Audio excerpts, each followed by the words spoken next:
Welcome back, Blue Shirts fans, to episode number 713 of the Locked On New York Rangers podcast. I'm your host, John Chick. Just want to thank you guys, as always, for making Locked On New York Rangers your first listen every day.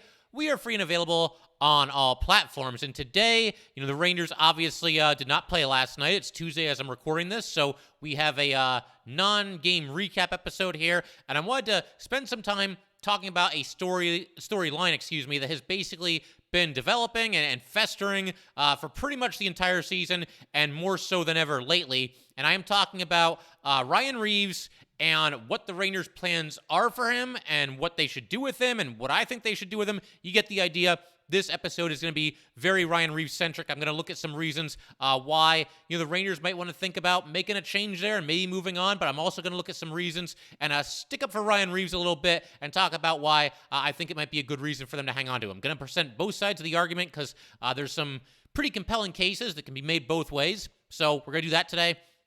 I'm also going to share a video. It was a fan shot video that was taken from the second row of Mullet Arena when the Rangers were playing the Coyotes there. It's a cool video. It's on the other screen over here. I'm going to play it for you guys toward the end of today's episode. So actually, if you can watch on YouTube, good time to do that today. Obviously, if you're driving, please do not watch on YouTube. You can always look up the episode on YouTube a little bit later. But yeah, going to do that as well. But Ryan Reaves, to kind of just take it from the top here, Revo now, 35 years old. He is the oldest skater on the Rangers by about 4 years. Second oldest player on the Rangers behind only Yaroslav Halak, who is 37 years old. And just for some recapping, as far as how he got to the Rangers, he was acquired before the start of last season from the Vegas Golden Knights in a trade that saw the Rangers send a 2022 third rounder back to Vegas. And in retrospect, it might be a little bit steep. I remember it being like a fourth rounder, but I think now I probably got that mixed up with the Howden trade now that I'm thinking about it, because the Rangers got a fourth rounder for Howden when they sent him to Vegas, and Reaves obviously cost them a third rounder. So a little bit of a steep price to pay, but the Rangers really wanted to get their guy. They were coming off of that season with all the Tom Wilson nonsense. And as we talked about on here, Chris Drury had taken over as the GM. He wanted to make this team bigger, tougher, physical, more difficult to play against. And I think he certainly has accomplished that goal with some of the moves he's made over these past couple of seasons here. And this is kind of the quintessential move of that whole, philosophy as far as, trying to get bigger and tougher and stronger and all that good stuff. And obviously, they really wanted Ryan Reaves. They went out and got him. And clearly, they wanted him for more than just 1 year, because when the Rangers acquired Reaves, he had only 1 year left on his deal. But pretty quickly and pretty quietly, the Rangers and Reaves got a 1-year extension done, and he's now playing in that year of his contract. So he only had 1 year left, but the Rangers and Reaves came to a 1-year extension. So at that point, he was going to be here for 2 years, obviously barring a trade or anything like that. But the extension, once again, for 1 year, $1.75 million, which is exactly what he was making in his previous contract as well. As far as stats between last year and this year, going to go through these pretty quick. I did want to point out just one thing from last year's stats for Ryan Reaves. He had 13 points for the Rangers, which was tied for the third most of his career. And he's not an offensive juggernaut. We know that. But he did produce a little bit, from the fourth line. You're not going to get a whole lot from your fourth liners. You have to keep expectations in check. And one of his more productive seasons as far as offense is concerned. That's obviously, again, not the main reason why he's here, but it was nice to see him chip in from time to time. This year, though, no points in 12 games. He is also a -5 in those 12 games. Only 3 shots on goal in the 12 games. He's averaging only 8 minutes and 27 seconds of ice time per night, and that is down from 10:39 last season. He's blocked 4 shots. He has dished out 44 hits. So he is still racking up the hits. He is still playing physical, despite obviously not getting a ton of ice time. And it's crazy because, anytime they show a graphic having to do with Ryan Reaves, they'll show the players who have the most hits in the NHL over the past 5 years combined, or the most hits in the NHL over the past 3 years combined, or the most hits per 60 minutes played. Ryan Reaves always at or near the very top of that list. So he is a physical player.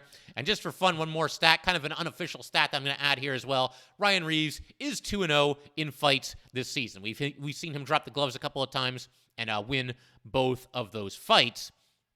But the thing that everybody's talking about, once again, is, does he still have a role here? Is he still a useful player to the New York Rangers? He's been a healthy scratch in 6 of the last 7 games, including the last 3 in a row. The one game that he did play out of that 7-game stretch, he only got 7 minutes and 27 seconds, 7:26, of ice time, got into a fight, and had 6 hits. So playing very, very, very, very sparingly for the New York Rangers. And I think, for sure, there is at least a little bit of a case that can be made to move on if you're a fan of this Ranger team and you think that they might need that cap space for something else, or, you might think that he's just not worth the roster spot at this time and you just want to see somebody else get an opportunity. So I think what we'll do is we will get to that in just a second. We will get to the case against Ryan Reaves remaining a New York Ranger, whether the Rangers try to facilitate a trade. Any return for Ryan Reaves would be kind of minimal at this point, I would imagine, especially given the fact that the Rangers have been healthy scratching him, so they don't really have a leg to stand on in terms of what they get back for him in any kind of a trade. But we will talk about that in just a second. Also go do the case for Ryan Reaves as well. But first, I just want to let everybody know that today's episode of Locked On New York Rangers is brought to you by BetOnline.net. BetOnline.net is your number one source for sports betting info, stats, news, and analysis. Get the latest odds and trends for every professional and amateur league out there, from football to basketball to hockey to soccer and esports. We've got it all at BetOnline.net. And if you love sports podcasts, you can find those at BetOnline as well. We're always the fastest and easiest way to get your betting fix. Head to the website today or use your mobile device to learn more. BetOnline, where the game starts. And we just want to thank you guys, as always, for making Locked On New York Rangers your first listen every day. We are free and available on all platforms. So first, we'll start with kind of the negatives as far as Ryan Reaves remaining a New York Ranger. And, I don't say this stuff lightly because I do like Ryan Reaves. I think he's a very likable guy. I think he's very well liked in that locker room. But it is a business, and there are certain reasons you could point to as far as, a possible, changing of the guard or whatever you want to call it, whether they are able to trade Reaves or they simply waive him, whatever the case might be. And the first reason to consider doing this if you're the Rangers is the fact that there is a little bit of a logjam right now. And when you look at guys on this team, on this New York Ranger roster right now, who also might be candidates to be healthy scratches, coming into the season, you would have probably said guys like Jimmy Vesey. Vesey was here on a PTO, was no guarantee that he was going to even make the roster. Of course, he did.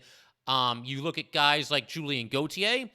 These two players and a couple of other guys as well have really kind of solidified their spot in the lineup. Now, that stuff can always change. Obviously, if his play slips a little bit or they just need a shakeup, whatever it might be, same thing with Julien Gauthier, then it becomes possible that Ryan Reaves jumps back into the lineup in place of one of those guys. But yeah, Vesey, once again, in camp on a PTO. Again, no lock whatsoever to make the team, played well in the preseason, and now he's getting a chance to play on the top line with Mika Zibanejad and Chris Kreider. And that's a whole nother debate in and of itself. We could talk about that. We kind of go back and forth on that. Do you put Kakko and Lafreniere into top 6 roles and solidify your top 6, or do you keep the kid line together because they play well together, and then you get guys like Vesey and Goodrow, Blais, whoever else might end up in the top 6 as a result of the kid line being together? Again, that's a whole different debate for a whole different day. But right now, facts are facts. Jimmy Vesey has a role on this team. He's playing with Mika Zibanejad and Chris Kreider on the top unit. And even if he's not going to be on that top line for the Rangers, has a role as a penalty killer, which is something that Ryan Reaves is not going to do. So for all those reasons, it's hard to see Reaves slotting into the lineup over Jimmy Vesey right now. And I think you could say the same thing for Julien Gauthier. Now, Gauthier, there's probably a better chance that Reaves would go in for him than for Vesey right now, if I had to take a guess, simply because Gauthier obviously was placed on waivers this season, wasn't going to make the team. He cleared waivers, went down to the Hartford Wolfpack, went unclaimed on waivers. That's obviously why he cleared. But he went down to the Hartford Wolfpack, kept at it. There was an incident earlier this season where he requested a trade. But you know what? He's back with the Rangers now. And it's not setting the bar tremendously high, but I think we're getting a little bit more out of Julien Gauthier than we've gotten in the past. He had that huge goal in the last game that gave the Rangers the 1-0 lead. So far, so good for Gauthier, and I just don't know that they're going to take him out of the lineup right now in place of Ryan Reaves. You could look at some other players as well. Ryan Carpenter, maybe, but I can't see them doing that. So this logjam right now that the Rangers have as far as forwards are concerned, it's keeping Ryan Reaves out of the lineup. And if he can't crack this lineup, then it gets to a point where, are we going to be looking at a situation where, Ryan Reaves is a healthy scratch in 10 out of 11 games or like 15 out of 17 games or something like that? And if it gets to that point you do start to wonder, like, okay, is there really any purpose for continuing to have him on this roster, especially at the price that he cost the New York Rangers? And that leads me nicely into the next thing that I want to talk about. Probably the most important reason as far as, any Ryan Reaves detractors, why you might be looking to move on from Ryan Reaves, and that's to clear more cap space. And, there might be some people out there who look at Reaves' contract and they say, well, he's only making $1.75 million. That's not really that much. You're right, it's not. But the Rangers, they have a cap crunch right now. They're right up against it. And if you want the Rangers to, make some moves at the trade deadline, you got to free up some money in one way or another. And moving on from Ryan Reaves and his contract might be one way to do it. It's not a ton of money. And of course, Reaves is at $1.75 million. So if you were to put somebody in the lineup to take his place, that player would be making at least $750K, so you're only saving about $1 million. But that $1 million could be the difference between the Rangers, acquiring a player that they really want to acquire and not doing that. And on top of that, the Rangers will accrue more cap space if they roll with 22 players as opposed to 23 players. So we'll see. When money's tight, you start looking at players that you might be able to move if you're the Rangers, and guys like Ryan Reaves at $1.75 million or Sammy Blais at $1.525 million, maybe even Jaro Halak at $1.5 million, they all become, candidates, possibilities at least, to potentially be traded. And moving on from Ryan Reaves, again, whether it's via trade or via waiving him, that does give you a little bit more flexibility if you're the New York Rangers. And the Rangers, look, they're not going to trade Jacob Trouba. Every now and then you see people floating that idea. They just named him the captain. He's making $8 million per season. He's got a no-move clause, and he is an important player to this team. I know he's had his critics this season. I've been tough on him too. Let's just put that to bed right now. Jacob Trouba is not going anywhere. And I think most people understand that, but there are some people that continue to float that out as a possibility. But I digress here. So, yeah, I mean, this kind of builds on what I was just talking about. But, if the Rangers were going to waive somebody and do this to, potentially create some more cap space, I think it probably makes more sense for Reaves to be the guy waived than anybody else. Again, the Rangers seem like they're pretty happy with what they're getting out of VZ right now. Gauthier hopefully benefited from that stint in the minors. You could look at somebody like Sammy Blais, but you know what? The Rangers made that trade last offseason. Was not a very popular trade. A lot of people really like Pavel Buchnevich, really wanted to see him stick around. I think it was a salary dump as much as anything else, also getting the second-round pick as part of that trade. But Sammy Blais, taken out on a dirty play last season, tore his ACL. They're going to be patient with him and give him a chance to kind of, find his legs and get going this season. He hasn't really been able to do a whole lot. He does play physical, but I can't see them, forcing Sammy Blais out of town just to hang on to Ryan Reaves. I could be wrong, but I just get the feeling Gallant and the coaching staff, as well as probably Chris Drury, they all want to give Blais some rope this season and see what he can do, and hopefully he can make that trade somewhat worth it for the Rangers. Of course, that second-round pick could be the thing that ultimately really makes it worth it for the Rangers. And, Buchnevich, we've been over this too, but they just couldn't afford to hang on to him. But bottom line, I think they will continue to give Sammy Blais opportunities. You could maybe say somebody like Carpenter, maybe he gets waived at a certain point, or maybe they look to deal him. The problem, if you move on from Carpenter, though, is that then you've really only got 4 guys on the Ranger roster right now who can play center. And, of course, every single game you need 4 centers. And those 4 centers are Mika and Trocheck and Hedl and Gaudreau. Those will be the 4 that are left. That kind of handcuffs you a little bit because Barclay Goodrow, he can move up and down the lineup and play all 3 forward positions. If you get rid of Carpenter, Goodrow pretty much is locked into that 4th-line center spot, which you might be okay with, depending on what your thoughts are on Barclay Goodrow. But I think the Rangers like Goodrow as kind of that Swiss Army knife, that guy that can move up and down the lineup a little bit. And, yeah, I don't think it would be Carpenter. And if it was Carpenter, could be looking at a call-up of somebody like Riedel or Brodzinski, which might not even be that much of a drop-off. But bottom line, I think the Rangers, especially when you consider their cap hit, Ryan Carpenter making the league minimum $750K, Ryan Reaves making quite a bit more than that at $1.7 million per season. So 1.75 to be exact. So, yeah, I just think that, if somebody's going to get waived or if the Rangers have to move on from somebody to create a little bit more cap space, Ryan Reaves is probably the guy simply by process of elimination here. There's also one I'm going to throw out there. It's kind of a retroactive one, and I guess in some ways it doesn't even really apply anymore. But the bottom line is if Ryan Reaves had been dealt by this team, in the preseason, then it's very possible that Tyler Mott could be a New York Ranger right now. Tyler Mott was out there as a free agent forever, making just $1.35 million now this season after signing a one-year deal with the Senators. I thought he'd get a little bit more money than that. I thought he might get a 2-year deal. He did not. So Tyler Mott making $400K, about $400K less than Ryan Reaves for the Ottawa Senators right now. And look, I'm not going to make Tyler Mott out to be a superstar, but you guys saw he was an impactful player, a good player, just a buzzsaw out there, good penalty killer. Just plays every shift like it's his last. And honestly, the way the Rangers in certain games have kind of been running out of gas or maybe just not having all that much energy from the get-go in certain games this season, the Rangers could really use somebody like Tyler Mott right now. A great penalty killer as well. So Tyler Mott, a more versatile player than Ryan Reaves. I think somebody that would certainly be a lock to be in the lineup pretty much night in and night out. Reaves clearly is not. And come playoff time, I think Tyler Mott, certainly his skill set, a little bit more important in the playoffs than Reaves. I know Reaves is physical, and that's important in the playoffs too. But Tyler Mott, again, a little bit of a, just kind of a buzzsaw player.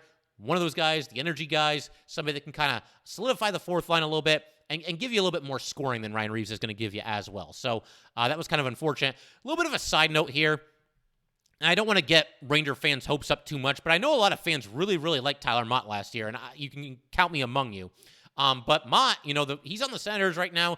They're not having such a great season. I believe they're still in last place in their division. He's only on a one-year deal. He's a UFA at the end of this season.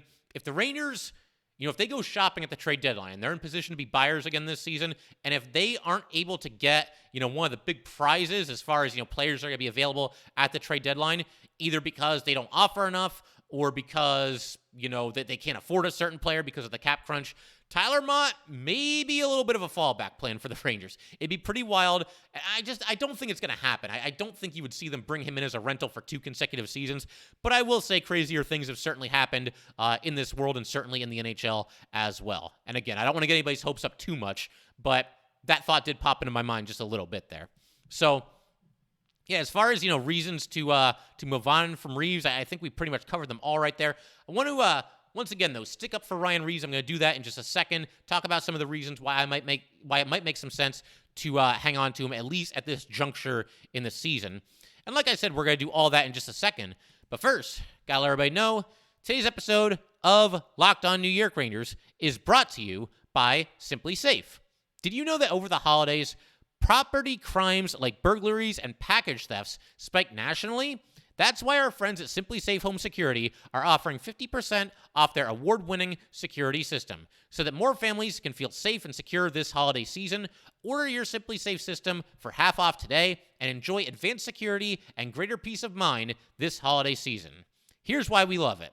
SimpliSafe was named the best home security system of 2022 by U.S. News and World Report, a third year in a row. In an emergency, 24/7 professional monitoring agents use Fast Protect technology exclusively from SimpliSafe to capture critical evidence and verify that the threat is real so you can get priority police response. 24/7 professional monitoring service costs less than $1 a day, less than half the price of ADT's traditional professionally installed system. With the top-rated SimpliSafe app, stay in complete control of your system anytime, anywhere, arm or disarm, unlock for a guest, access your cameras, or adjust system settings. Don't miss your chance to save big on the only security system that we recommend. Get 50% off any new SimpliSafe system at simplisafe.com/LockedOnNHL. This is their biggest discount of the year, so do not wait. That is simplisafe.com/LockedOnNHL. All right, going to keep things rolling here. And once again, just kind of look at the reasons why I think Ryan Reaves could still have some value for this team, and some of the reasons why I think maybe it's a little bit too early to do this, move on from Ryan Reaves this early in the season. A couple of reasons here, and I kind of just gave away one of them. It's early. Right now, it does not really look like Ryan Reaves has that big of a role with the team. I mean, it's not super early. I guess I should specify that. We are coming up on the quarter point of the season, if you can believe that. But you never know for sure how this stuff is going to shake out. If somebody gets injured, if somebody's ineffective, if there's a situation where somebody needs to be sent down to the AHL for one reason or another, get claimed off of waivers. There's a million different ways and a million different things that could happen between now and the end of the season. Just a couple of examples. we weren't so sure there was going to be a role for Jimmy Vesey. I wasn't so sure he was going to be on this team, and now he's on the top line. And again, we could debate if that's where Jimmy Vesey should be or not, but bottom line is that's where he is. And this is somebody that was in town on a PTO. Julien Gauthier, another great example, placed on waivers earlier this season, did not make the team, went unclaimed, went to the AHL, was called back up, and is once again at least showing you a couple flashes here and there, and coming up with a big goal in the Rangers' most recent game. Dryden Hunt, he's somebody that I didn't think he'd be off this team as early as he was this season. We thought that he might have a pretty solid role for himself on the fourth line. I mean, he got a cameo on the second line this season with Panarin and with Trocheck. We saw him play on the second line a little bit last year, but the Rangers got to a point where they had to put him on waivers. He was claimed by the Avalanche, and he's gone. So that kind of opens up a little bit of a spot as well. But the bottom line is you just never know with injuries and transactions and what have you how this is going to shake out. So while it might not look like Ryan Reaves has a spot in the lineup right now, that stuff can change pretty quickly. And we've seen a couple examples of that so far this season with some other players. You never know when you're still going to need your enforcer. You never know when you're going to be in a game against any certain team. It might be a team where there's not really a whole lot of history, not really a whole lot of issues, but for one reason or another, something happens early in the game, a questionable hit, a late hit, whatever it might be, the goalie getting hit, and the next thing you know, you're in a complete slugfest and just an absolute battle, and there's fights and there's nastiness and there's chippiness. Ryan Reaves can still come in handy in a game like that. He can go out there and protect people. He can drop the gloves when the occasion calls for it. He's not going to hesitate to do that. And as I say that, I also do realize, though, it's possible the Rangers, if they're playing a team that they don't have a lot of history with, that they could end up in a nasty game with a team and not even have Reaves out there dressed for that game. But the counter-argument I would make to that is that, when you play that team again in the future, a little bit later in the season, if you do play them again later in the season, then you'll know, okay, we got to get Ryan Reaves out there, and we got to have him ready to go for this game. A more specific reason to the one I just mentioned, he is a bona fide Tom Wilson deterrent. We saw that nonsense that Tom Wilson pulled a couple of seasons ago. We don't have to go into all those details again, but it was completely out of control. The fact that he wasn't suspended is ridiculous. And then you had fight night at Madison Square Garden when those two teams played each other a couple of nights later. But, Brandon Smith had to fight Tom Wilson in that game, and he did as good as he could. But you would have loved to have had somebody like Ryan Reaves back then. You got, Panarin was being ragdolled all over the ice. That was no good either. Tom Wilson, if you guys notice, when the Rangers played the Capitals last year, and the Rangers have not played the Caps this year, but last year, the Rangers Caps games, Tom Wilson was a ghost. Didn't so much as look at anybody the wrong way. There was one game where the Rangers were playing the Caps. I legitimately had to check the box score to make sure Tom Wilson was actually playing. It was like in the second period or something like that. And, I usually have on my laptop, I have the box score for the game open. I had to look and make sure he was actually playing in the game, and indeed he was. But that gives you the idea. I mean, if you're not noticing Tom Wilson one way or the other, then clearly the Ryan Reaves formula is working, at least to a certain extent. Because Wilson, it wasn't just that game where he ragdolled Panarin and caused that riot and everything. He's always been like that against the Rangers. He's always stirred the pot. This guy was afraid, like I said, to look at anybody the wrong way once the Rangers got Ryan Reaves on their team. So he has that effect on Tom Wilson. There might be some other goons around the league, guys that stir it up a little bit. Cal Clutterbuck comes to mind a little bit on the Islanders. He used to kind of go after certain players on the Rangers. He wants no part of Ryan Reaves. We've seen him kind of avoid him at all costs in recent seasons as well. So, yeah, I do think he has that effect. It doesn't always, show up in the box score. It's one of those things that's kind of hard to quantify, but I do think certain players that might cause trouble on opposing teams do not do so nearly as much when they know that they've got Ryan Reaves out there skating around as well. The other thing here, if you waive Ryan Reaves, then you have no control as far as what team he might land on. And that's not a good situation either if you're the New York Rangers, I don't think. Now, there might be some people who hear that and say, I don't care where he goes. He can go to this team or that team. I'm not afraid of Ryan Reaves. But I don't know. I can't be the only Ranger fan that does not like the idea of waiving Ryan Reaves and then seeing that the Penguins claimed him or the Islanders claimed him or the Devils claimed him. Thanks, but no thanks. I don't need any of that. I don't need Ryan Reaves out there looking for payback against the team that just waived him. And, just like that, I mean, if there's a fight between, that team, whatever team that Reaves goes to, and a player on the Rangers, who do you want on the Rangers to fight Ryan Reaves? I mean, it might be Trouba. Do you want Lindgren? I mean, Lindgren got into a fight not too long ago. It didn't go very well for him. So, yeah, I want no part of Ryan Reaves landing on a division rival if you are the Rangers. Obviously, if you trade him, you have a little bit more control. You can send him to a team in the Western Conference. But, yeah, I do not like the idea of Ryan Reaves on waivers. And then, again, you have no control as far as where he might land. Another reason why I think it makes some sense to keep him around, leadership. Ryan Reaves, I thought last year especially, and he might do the same thing this year if he ever actually played, but he doesn't get in the lineup very often. Last year, he played that big brother role to a T for this team. He was the oldest player on the Rangers last year by about 4 or 5 years, about 4 years. And, I just thought there were times where he looked like he was kind of the big brother for this team, gave them a little bit of swag. I think he's very well liked by his teammates. I'm not so sure how it would go, if the Rangers waived him, how that would go over in the locker room. And I realized, look, the players, they're paid to play, regardless of who's on the team and who's not on the team and who's getting traded and who's getting waived and all this other stuff. But it is a very close-knit bunch. I think Reaves is part of that, a big part of that. And, I just don't know that he's a player that you would want to lose if you're the New York Rangers, because I think there's a lot of guys who really like him a lot. And, as far as the leadership thing, just one story that I could go to here. It's just one example, and it is just kind of a little thing. But, the Rangers, they were getting ready to go for Game 1 against the Penguins last year in the first round. Braden Schneider about to make his Stanley Cup playoff debut. He's obviously a rookie. He's a little nervous before the game. Ryan Reaves is sitting there on the bench, and Reaves said to Schneider, he goes, "Same game, just louder." And that's pretty cool. Schneider mentioned that helped him relax a little bit and just kind of, get in the moment and be ready to go. So good job by Ryan Reaves there. And again, I think somebody that, look, you're not going to make him the captain. You're not even going to make him an alternate captain, but I think he has his own unique style of leadership. That is for sure.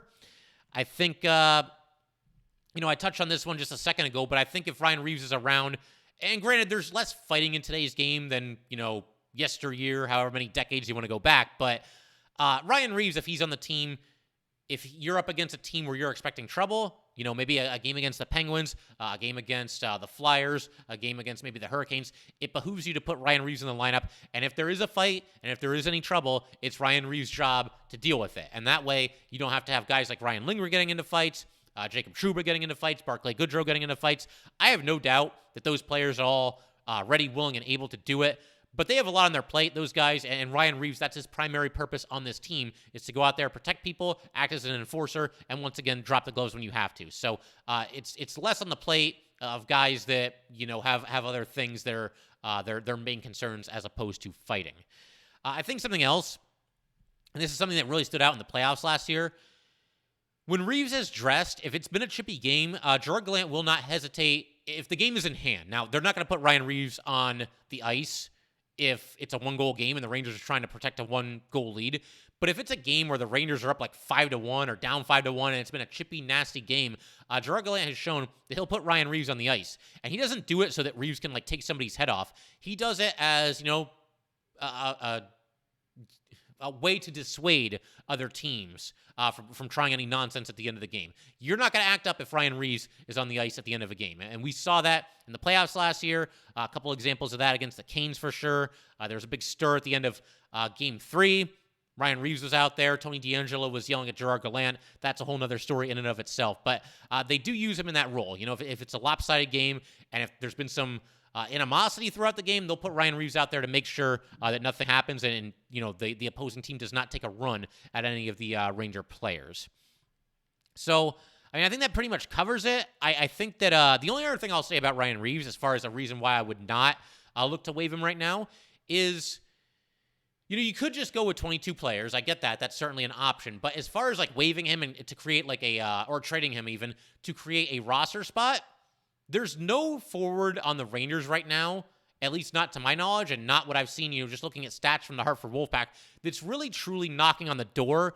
None of the Ranger top-notch prospects are just lighting up the AHL and, oh man, there's nothing left for him to do there. You got to call him up and get him on the Rangers and give this team a spark. That player doesn't really exist right now for the Rangers, at least as far as I can tell. So for that reason, again, that's just another reason why, it's not like Reaves is blocking anybody from making his NHL debut who is ready to make his NHL debut as far as going from the AHL to the NHL. So, yeah, that reason as well.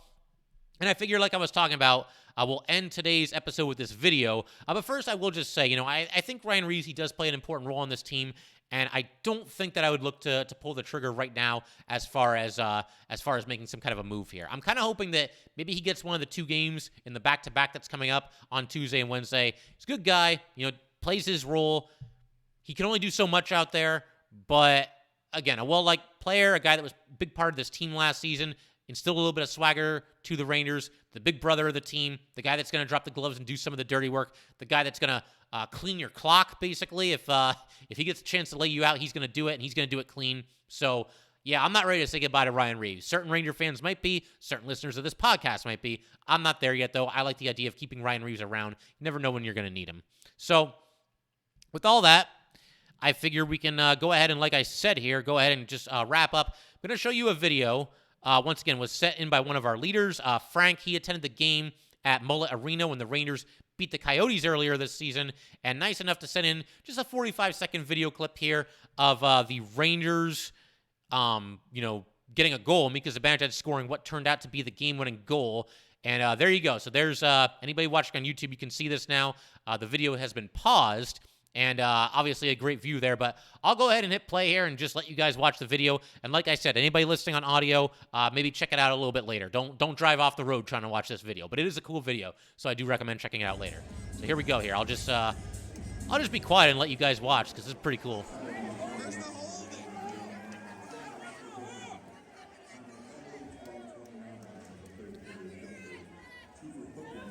Got Trocheck and Kreider there. Moving the puck around the board. Should I do play-by-play for this? We got Panarin over to Fox. Fox in deep to Mika. Mika back to Fox at the point. See, this is why I'm a podcaster and not a play-by-play guy. Over to Panarin. Panarin looking to pass, looking to shoot in deep. And Mika buries the pass from Kreider. And the Rangers lead. I think that put the Rangers up by a goal at that point. But that's awesome, and I got to say, very, very, very, very cool that you got to sit that close.